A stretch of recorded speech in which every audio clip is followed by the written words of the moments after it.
जैसे आखिरी बस भी छूट जाएगी। अरे तुषार जल्दी कर, ये बस छूट गई तो घर कैसे पहुंचेगा? ये बारिश भी आज ही बरसनी थी।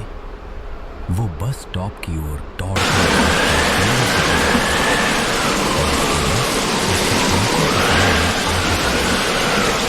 बस ने रफ्तार पकड़ने से पहले वो बस में चढ़ गया।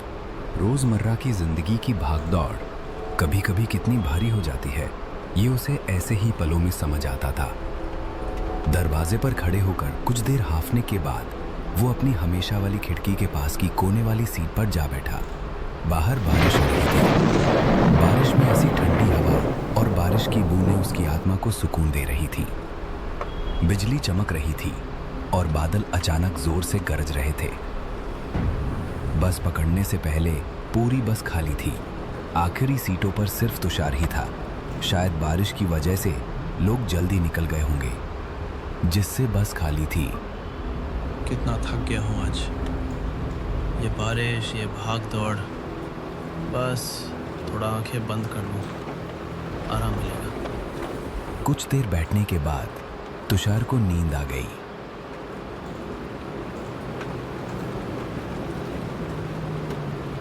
ठीक 2 मिनट बाद उसकी आंख खुली तो उसने देखा कि बस लोगों से खचाखच भरी थी।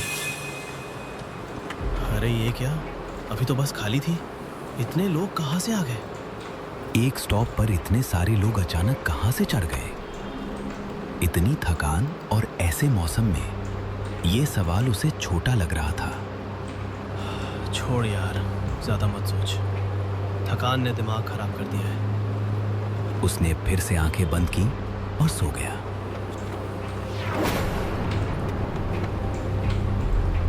सफर के दौरान जब उसकी आंख दोबारा खुली तो बस फिर से पूरी तरह खाली थी। ये क्या हो रहा है? अभी तो बस भरी थी, कोई स्टॉप भी नहीं आया, फिर ये लोग कहाँ गायब हो गए? कुछ समझ नहीं आ रहा। बीच में कोई स्टॉप भी नहीं आया था तो वो भीड़ कहाँ गई? इसी सोच में डूबा हुआ तुषार को अचानक बीड़ी की तीखी महक महसूस हुई। एक धुएं का गुबार उसकी आंखों के सामने तैर रहा था, जैसे कोई रहस्य हवा में घुल रहा हो। उसने नजर घुमाई तो देखा उसके बाजू वाली सीट पर एक बूढ़ा आदमी बीड़ी पी रहा था। उसका चेहरा झुर्रियों से भरा था और उसकी आंखें ऐसी थीं मानो रात के सन्नाटे को चीर रही हों। अरे अभी तो ये बस लोगों से भरी थी, अचानक सब कहाँ गायब हो गए? ये कैसे हो सकता है? 30 साल बेटा, 30 साल से मैं हर रात इसी बस में सफर करता हूँ। आधी रात के बाद इस बस में कोई इंसान चढ़ने की हिम्मत नहीं करता। भाई साहब, आप भी ना इतने यकीन से कैसे कह सकते हैं? ये तो बस बारिश और थकान का असर होगा, कुछ नहीं।